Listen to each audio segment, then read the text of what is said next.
Tepat di atas makam tersebut itu ada pohon beringin yang begitu besar. Sampai akarnya pun pada ke bawah semua. Si nenek tua menyampaikan, gali. Itu digali. Diminta digali, setelah digali kemudian si nenek menyampaikan bahwasanya ambil belatung yang ada di muka mayat tersebut. Dan ingat, setiap 1 tahun sekali, tepat di malam Jumat Kliwon, kamu harus siapkan tumbal. Tumbal apa, Ki? Kata Desi dengan penuh rasa penasaran. Kamu harus memberikan tetes darah. Nih, buat kamu. Ya, ini adalah mustika ilat walet.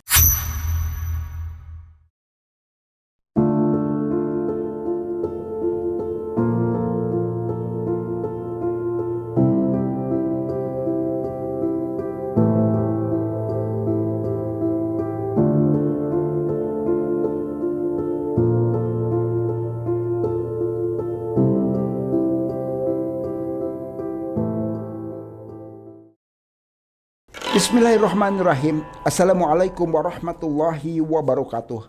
Sobat mengulas malam dimanapun berada, baik yang ada di alam nyata maupun di alam gaib, semoga kita semua selalu ada dalam lindungan Allah Subhanahu wa Ta'ala.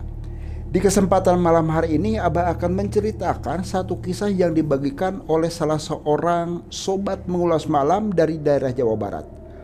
Seluruh nama, karakter, serta lokasi sengaja Abah samarkan untuk menjaga privasi seseorang. Pengirim cerita di sini adalah Mas Firman. Jangan pernah di skip tayangan video ini supaya tidak gagal paham. Bila mana dari sobat mengulas malam punya kisah mistis, baik pengalaman pribadi ataupun pengalaman rekannya, silahkan dikirim melalui alamat email kami. Insya Allah nanti Abah akan ceritakan.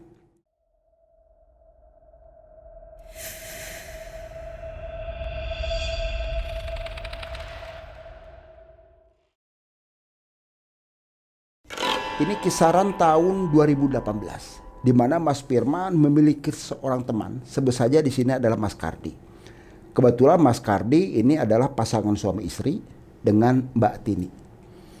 Dia sudah menikah kurang lebih sekitar 2 tahun. Profesi dari Mas Kardi sebelumnya adalah sebagai sopir angkot. Tapi karena dalam tanda kutip orang telah memberikan satu kepercayaan, dia tidak amanah. Singkat cerita, Mas Kardi pun dikeluarkan dari tempat bekerja sebagai sopir angkot.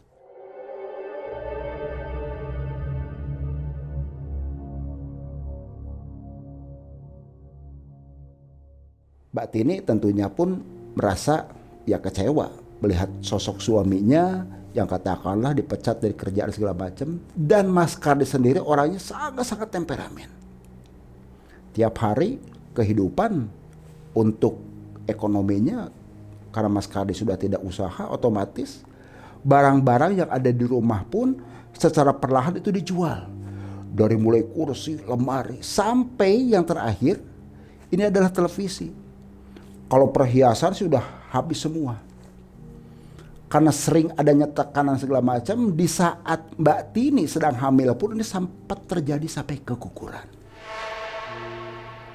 Puncaknya di mana malam kurang lebih sekitar hari Rabu jam 10 malam, itu para tetangga sampai pada berdatangan karena mendengar teriakan dan jeritan tangis dari Mbak Tini. Kebetulan Firman adalah sebagai tetangganya, dia pun langsung datang ke Kardi. Mengingatkan kepada Kardi jangan sampai melakukan KDRT.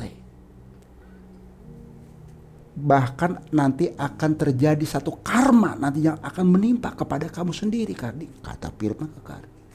Kardi dengan penuh emosi segala macam, dia tidak menerima apa yang disarankan oleh temannya.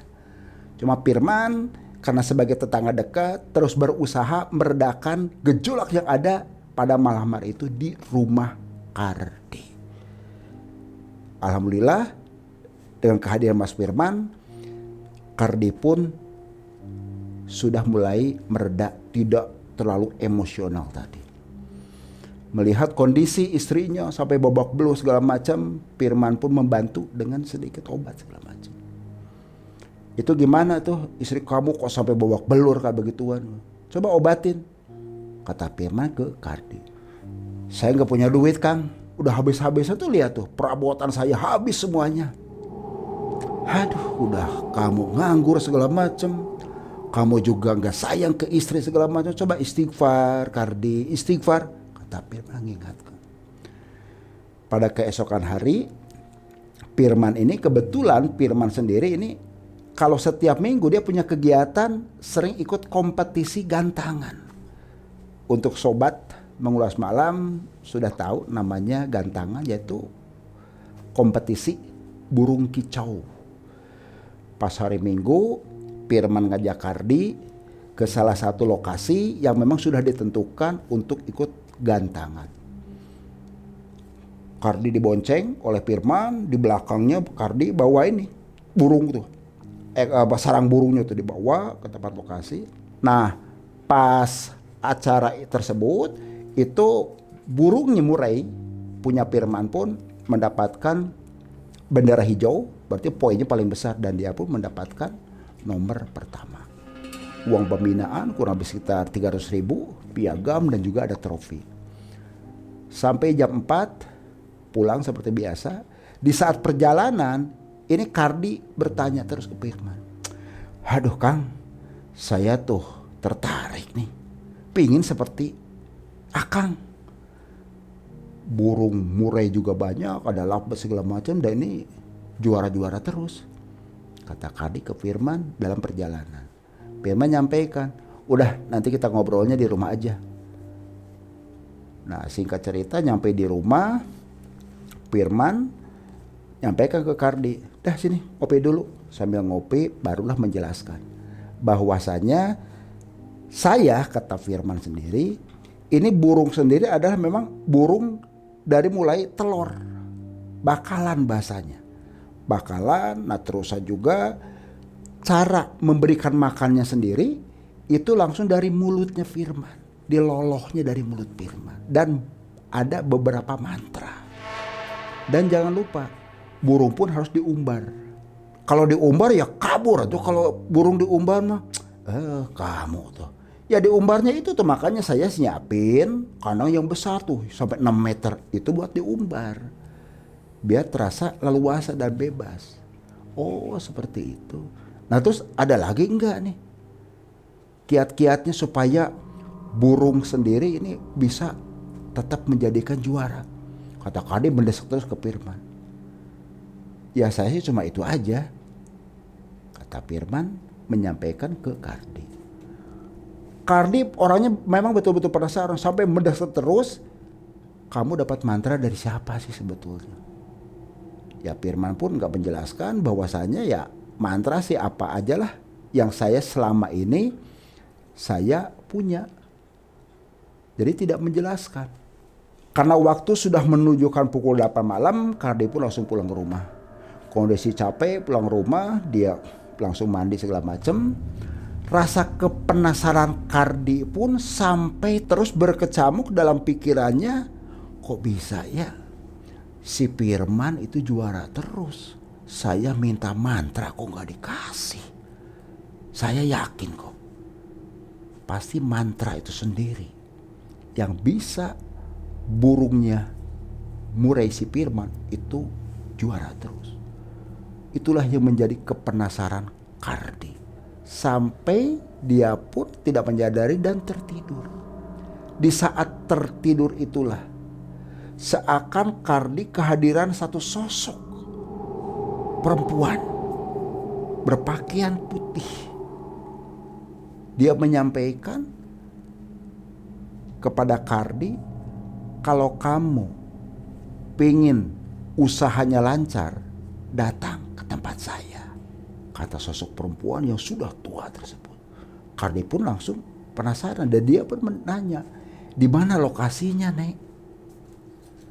Dilihatkanlah sama si nenek. Ternyata dari rumah Kardi, perjalanan itu sendiri kurang lebih sekitar 5 kilo. Dia ngikutin si nenek yang ada di depan, Kardinya ngikutin dari belakang. Terlihat kanan dan kiri tersebut itu pohon tinggi besar. Ada pohon beringin, ada pohon bambu, dan berbagai macam pohon lainnya. Rimbun banget. Terus juga Kardi jalan ngikutin, jalan naik turun, berbatu segala macam, dan sampailah ke salah satu makam. Ternyata makam tersebut bukan makam umum, cuma satu makam tersebut. Tepat di atas makam tersebut itu ada pohon beringin yang begitu besar, sampai akarnya pun pada ke bawah semua. Si nenek tua menyampaikan, gali, itu digali. Diminta digali, setelah digali kemudian si nenek menyampaikan bahwasanya ambil belatung yang ada di muka mayat tersebut. Setelah itu baru Kardi pun sadar, terbangun. Keesokan harinya Kardi pun ini mendatangi rumah temannya tadi, sebut saja sini si Firman. Dia bercerita panjang lebar bahwasanya tadi malam dia tuh bermimpi kehadiran satu sosok perempuan yang sudah tua renta. Dia menunjukkan salah satu tempat pemakaman. Firman terdiam sejenak apa yang diceritakan oleh Kardi dan teringat, oh iya, dikasihlah lokasi tempatnya di sekitar tidak jauh dari tempat tinggalnya dia. Ternyata tanpa sepengetahuan Firman, kurang lebih sekitar hampir jam 12 malam, Kardi menyiapkan cangkul, mendatangi lokasi makam itu pun, itu digali. Terlihat oleh Kardi dengan jelas apa yang sesuai dengan mimpi, diambil belatung itu pun. Tentunya setelah ritual dilakukan segala macam. Sebagai penangkal konon katanya seperti itu. Sesaji, kembang setama, dupa segala macam disiapkan. Selesai, dibawa. Tidak lupa tanah kuburan itu dirapihkan lagi sama Kardi untuk menjaga hal yang tidak diinginkan kelak di kemudian hari supaya warga pun tidak tahu. Pulang Kardi. Beberapa hari kemudian Kardi pun mendatangi Firman lagi. Dia ada keinginan untuk membeli lolohan burung tadi. Diberikan oleh si Firman, yaitu murai, karena memang keuangan juga belum memadain. Harga kurang lebih sekitar 400 ribuan lah sama Firman tuh. Akhirnya ya sudah dibawa aja. Nah di rumah itu tadi, burung lolohan itu pun betul-betul dijaga dan dirawat. Jadi burung lolohan itu pun dikasih makan yang utamanya adalah belatung manusia. Ini adalah memang dari pikiran Kardi secara mistis yang konon katanya bila mana burung tersebut diberikan belatung dari mayat manusia sesuai dengan mimpi tadi, itu akan kicauan akan luar biasa. Diikuti terus sampai istrinya pun Tini itu tidak mengetahui belatung yang dikasihkan ke burungnya Kardi. Cuma apa yang terjadi sobat? Seiring perjalanan waktu, di rumah yang tadinya kondisinya terasa enak segala macam, ini Tini itu sering merasakan merinding melihat kurungan burung yang Kardi punya. Sering terlihat ada sosok perempuan yang sudah tua di situ. Sampai sempat berteriak.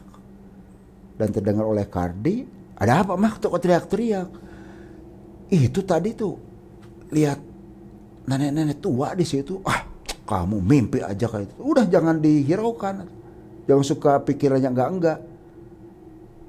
Enggak, jelas saya lihat. Udah jangan dihiraukan kayak begitu. Itu sampai dimarahin.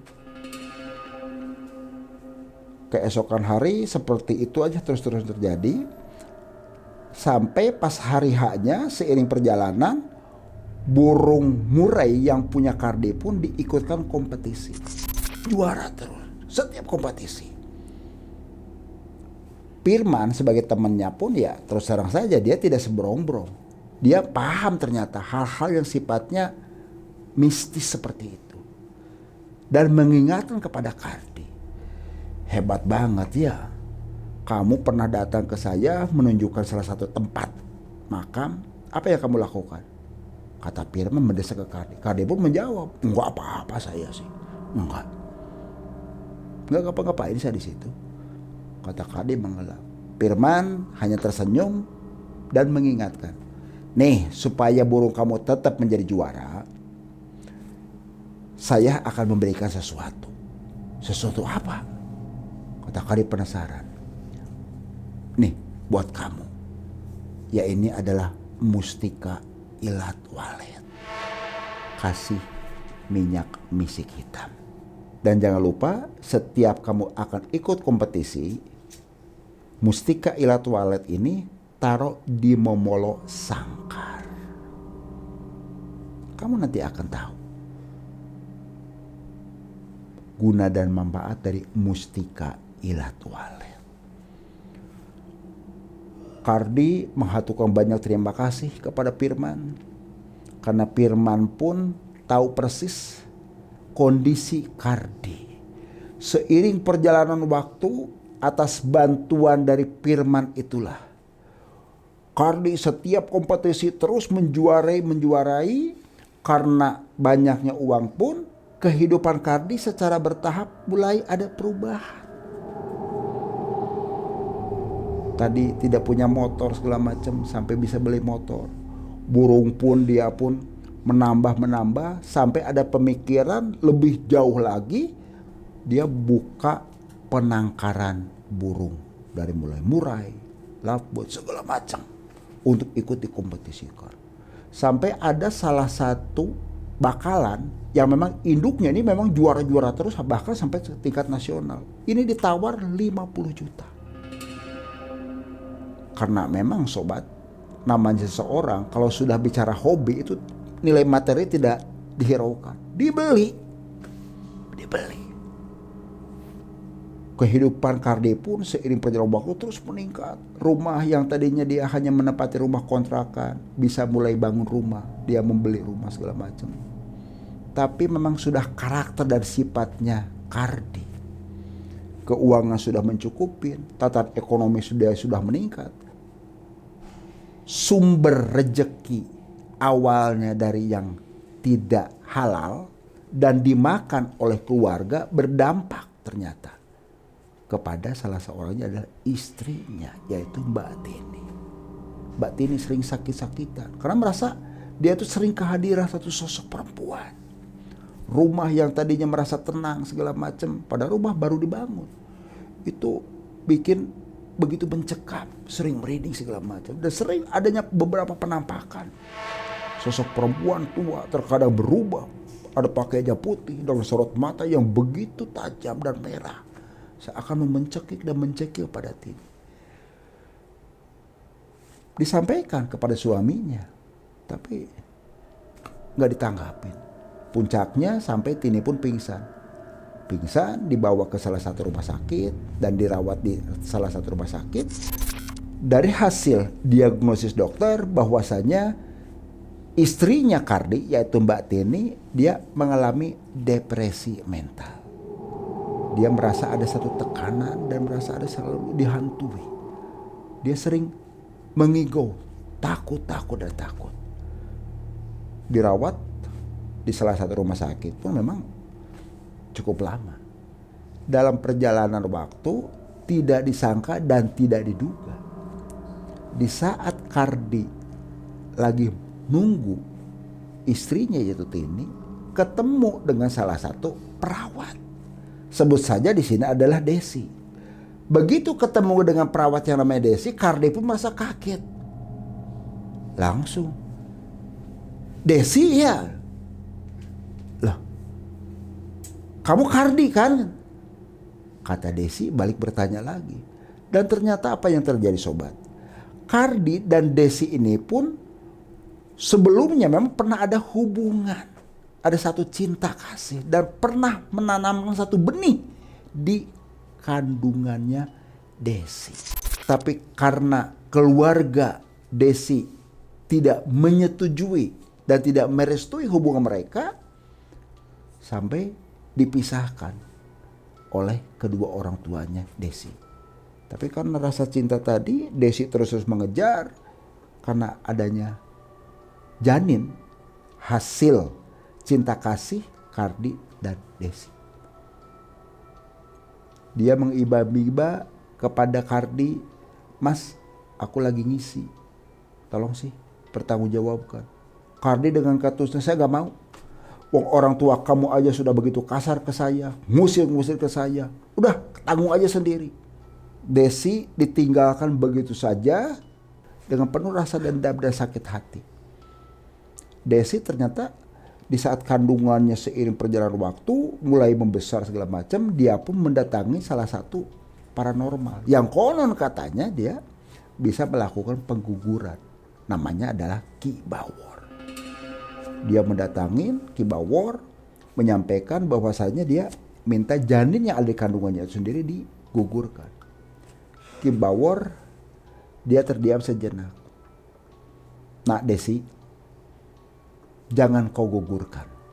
Lebih baik kau jual janin ini kepada sosok makhluk peliharaan Aki di sini," kata Ki Bawor ke Desi. Desi terdiam sejenak.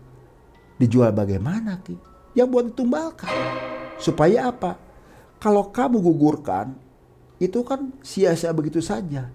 Selesai begitu saja. Tapi kalaupun kamu jual, kamu akan mendapatkan uang, harta, apapun yang menjadi keinginan kamu pasti akan dipenuhi oleh sosok makhluk yang telah membeli janin kamu." Desi terdiam sejenak.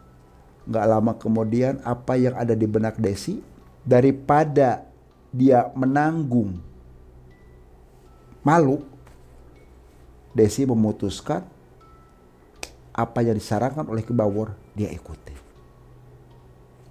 Dilakukanlah ritual oleh Ki Bawor bahwasanya Desi itu harus lakukan puasa mutih dulu. Supaya puasa mutih dilakukan kurang lebih sekitar 3 hari. Terusan juga di situ dilakukan ritual dengan ayam cemani. Ayam cemani dipotong dan darahnya pun itu diminum. Kembang setamang, daun pandan segala macam itu sebagai bahan sesaji. Setelah dilakukan ritual oleh Ki Bawor, perut Desi pun tiba-tiba mengempes. Setelah selesai, Desi langsung menyampaikan kepada Ki Bawor, "Ki, ini bagaimana? Sudah selesai?" "Sudah, cukup. Nah, nanti ada sosok makhluk yang pasti akan mendampingi kamu. Kamu jangan pernah takut. Sampaikan apa yang menjadikan keinginan kamu selama ini.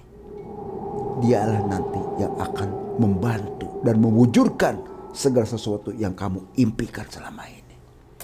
Dan ingat, setiap 1 tahun sekali, tepat di malam Jumat Kliwon, kamu harus siapkan tumbal." "Tumbal apa, Ki?" kata Desi dengan penuh rasa penasaran. "Kamu harus memberikan tetes darah perempuan yang sedang hamil. Bila mana kamu tidak memenuhi syarat tersebut, kamu sendiri nanti akan menjadi tumbal makhluk yang telah membantu kamu selama ini." Setelah dijelaskan panjang lebar oleh Ki Bawor, Desi pun ya pulang. Seiring perjalanan waktu, apa yang terjadi sobat? Ternyata namanya manusia, kalau sudah ada peningkatan ekonomi berlimpah segala macam, ini terkadang dia lupa. Desi lupa apa yang menjadikan satu syarat utama yang pernah disampaikan oleh Ki Bawor, bahwa setiap malam Jumat Kliwon, tepatnya di bulan Suro, dia harus memberikan tumbal darah wanita yang sedang hamil. Apa yang terjadi sobat?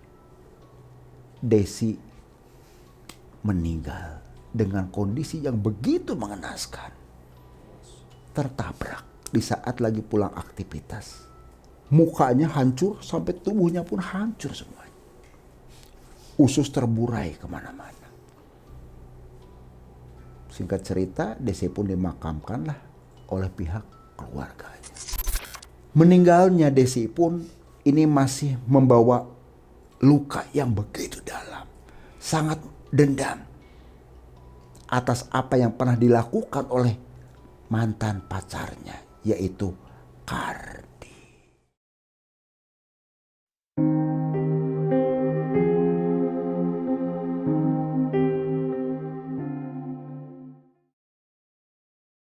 Tini dirawat di salah satu rumah sakit itu pun memang cukup waktu yang begitu panjang, hampir 2,5 bulan.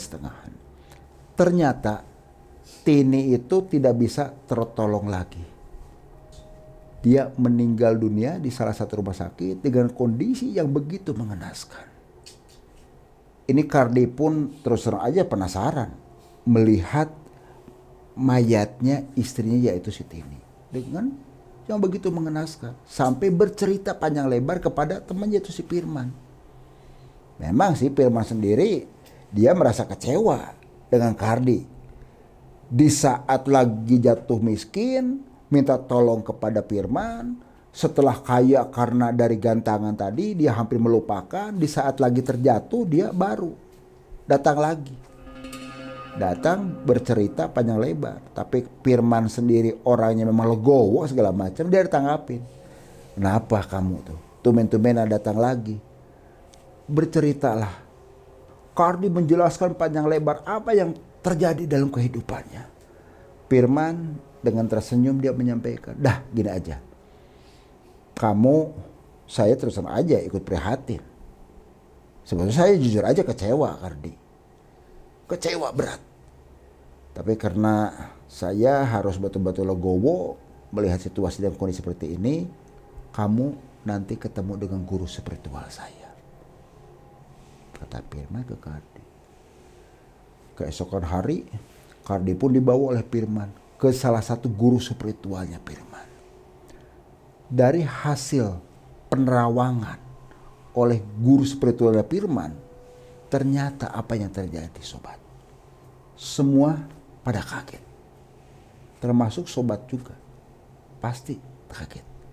Ternyata Desi yang selama ini dilihat oleh Kardi di suatu rumah sakit, itu korinnya Desi.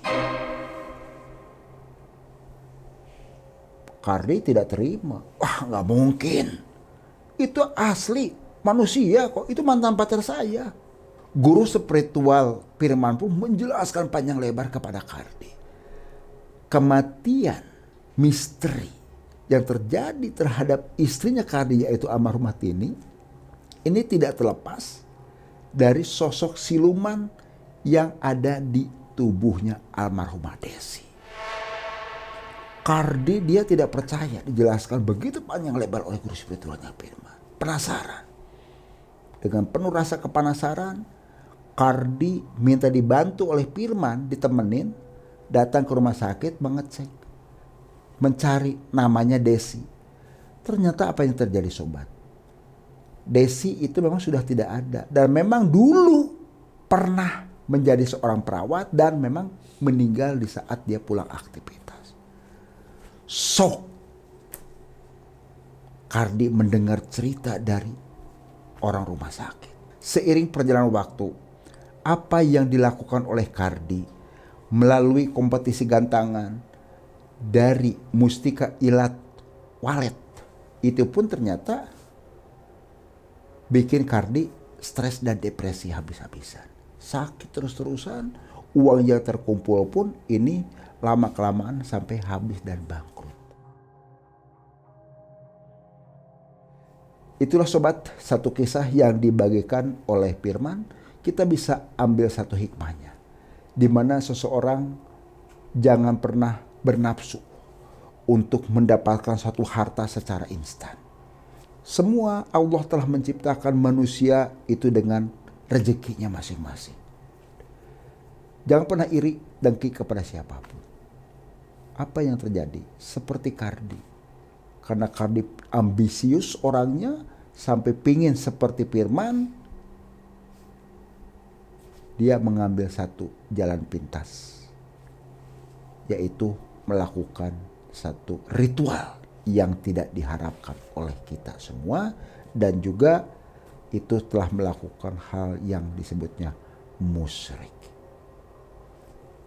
Ingat sobat, jangan pernah takut jin dalam bentuk apapun, geprek dengan keimanan dan ketakwaan kita kepada Allah Subhanahu wa taala.